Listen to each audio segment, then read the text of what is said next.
Bakit puro pagalit at mali na lang palagi ang madalas sa'kin mo napupuna? Ilang beses sinubukan tiisin kaso pasensya na ubos na. Oo, diyan ka ba sanay? Pagdating palagi sa'kin di ka maintindihan. Kung ituring mo kalaban o hindi mapalagay, at di na tinatago, ikaw lagi dahilan.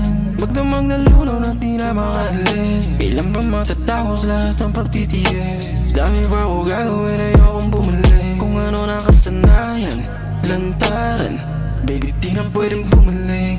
Kung ituring mo basahan, inapakan, ayos lang madaming pamali.